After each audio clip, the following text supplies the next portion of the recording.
Border security is one of the government's most important responsibilities.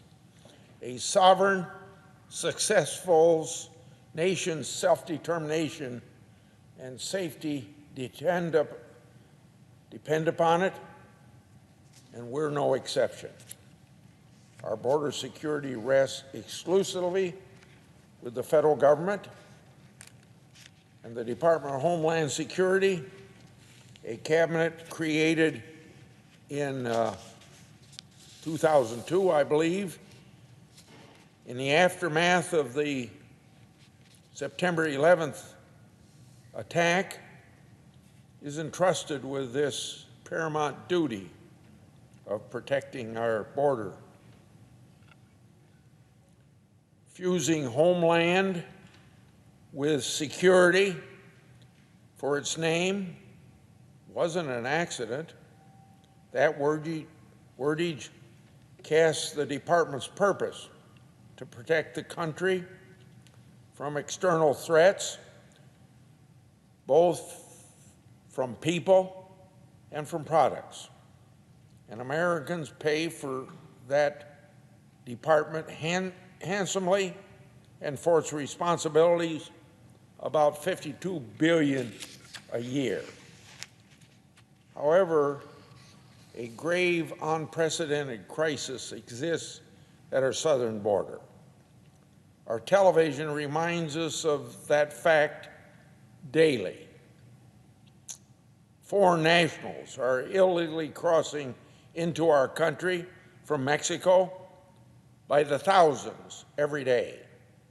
I heard recently that last month was the biggest number coming in for over 20 years. But illegal immigration isn't the only crime cascading over our borders. Mexican cartels are importing deadly drugs and trafficking humans. These horrific, unabated events make very clear that the cartels effectively control our southern border. They actually manage who and what enters our country from Mexico. But the danger is preventable.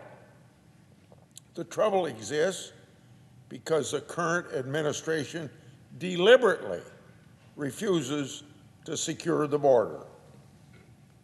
Homeland Security's border dereliction is inexcusable, and it happens to be life-threatening,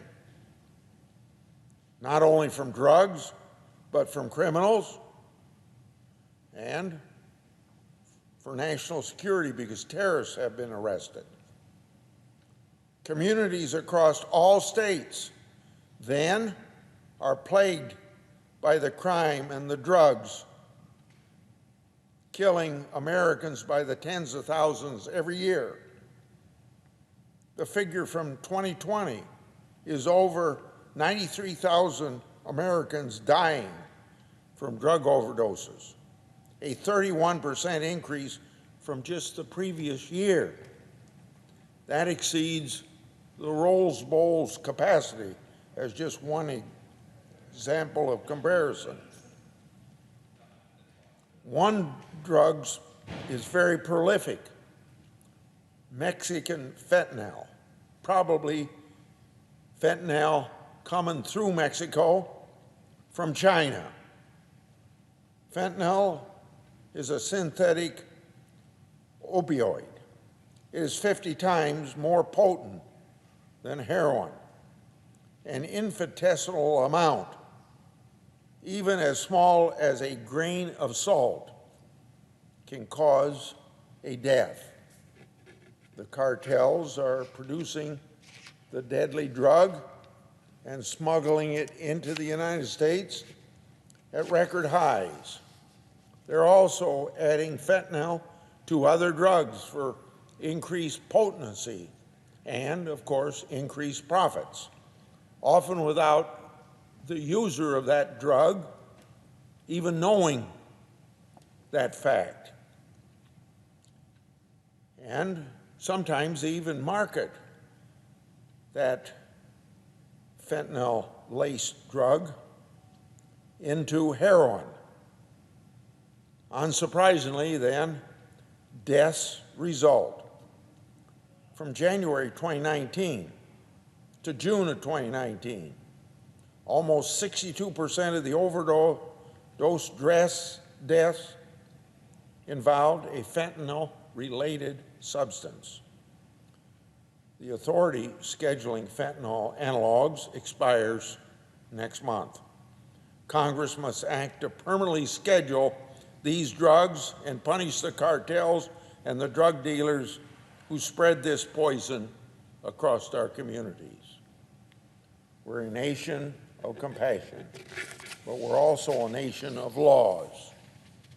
We're not obligated under any charade of compassion to ignore border crime, particularly the surge of deadly drugs killing tens of thousands here each year.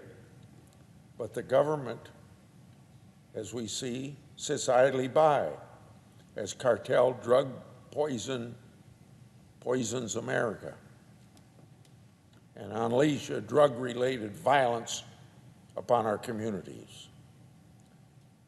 Border security is essential in keeping our public safety threats, and a cartel-controlled border presents our greatest criminal threat. The federal government must be a staunch ally to the states in stopping the crime. The cartels benefit immensely from an unsecured border, and they're not exactly screening for threats to our national security and public safety.